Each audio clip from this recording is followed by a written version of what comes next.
اگر آپ کمر، جوڑوں اور مہروں کی تکلیف میں بہت زیادہ مبتلا ہیں، ایک دودھ کا کپ لیجئے، آپ پیالہ لے لیں، گرم دودھ ہو ابلا ہوا، اس میں ایک انڈا ڈالیے، اگر دیسی مل جائے اور واقعی دیسی ہے تو سبحان اللہ، اور اس میں شہد ڈال لیجئے، دودھ ہو، انڈا ہو اور شہد ہو، اب اسے مکس کریں، ملائیں، اسے پھینٹ لیں، ایک انڈا، ایک بڑا چمچ شہد اس دودھ میں ڈالیں اور خوب ملائیں اور اسے گھونٹ گھونٹ کر کے پئیں۔ ہمارے ایک پرانے جاننے والے تھے، تجربات کے وہ سمجھ لیں کہ پرنسپل تھے، تجربات کے پرنسپل تھے، میں نے ان کا نام رکھا ہوا تھا تجربات کے پرنسپل۔ ان کے بہت تجربات تھے اور ان کے مشاہدے کی نظر بہت تیز تھی اور کمال کی باتیں کرتے تھے۔ مجھے کہنے لگے، حکیم صاحب آپ کو پتہ ہے مرد کب بوڑھا ہوتا ہے؟ میں نے کہا نہیں۔ کہنے لگے، جب انسان دودھ اور شہد چھوڑتا ہے تو مرد بوڑھا ہو جاتا ہے۔ میں ان کی بات سن کے حیران ہوا، بہت پرانی بات ہے۔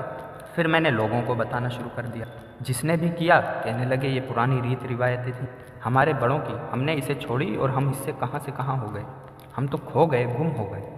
اور واقعی اسی طرح یہ ٹوٹکا جوڑوں کا علاج ہے، کمر کا علاج ہے، پٹھوں کا یہ علاج ہے اور یہ مہروں کا بھی علاج ہے۔ چھوٹا سا ٹوٹکا تو ہے۔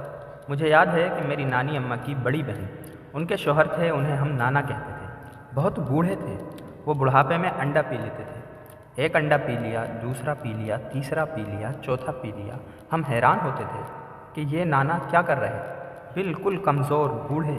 پھر میں نے انہیں اپنی زندگی میں دیکھا کہ اس انڈے کے بعد اوپر سے ایک پیالہ دودھ کا گرم پی لیا کرتے تھے، اس میں شہد ملا کر۔ وہ دن اور رات میں قرآن ختم کرتے تھے اور محنت کرتے تھے اس عمر میں۔ ان کی نظر بھی ٹھیک تھی، ان کی یادداشت بھی ٹھیک تھی۔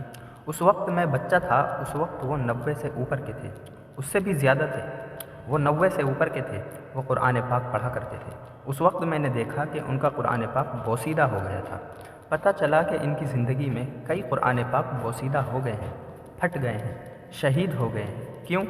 اتنا زیادہ پڑھتے ہیں اور ان کی غذا یہی تھی، وہ سردی ہو یا گرمی۔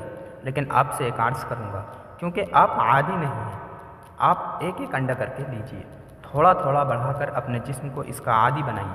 میں عرض کروں گا کہ آپ پہلے ایک انڈا، ایک کپ دودھ اور ایک تھوڑا سا شہد، اس کو معمول میں لے آئیں، اس کو معمول میں لے آئیں، پھر آہستہ آہستہ آپ اسے بڑھائیں۔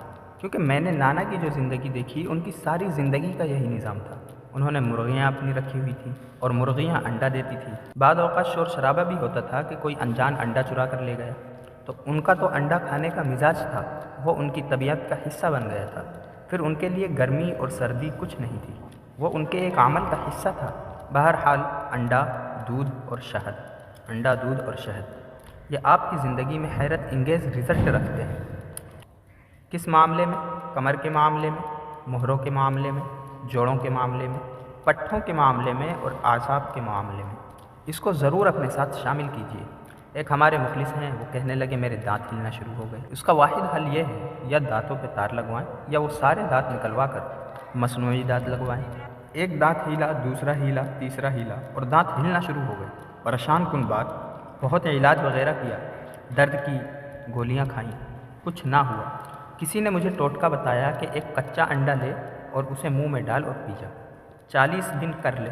کہا کہ 40 دن کر کے آج سال ہا سال ہو گیا ہے، میرے دانت دوبارہ پھر نہیں ہلے اور الحمدللہ میں ٹھیک ٹھاک ہوں۔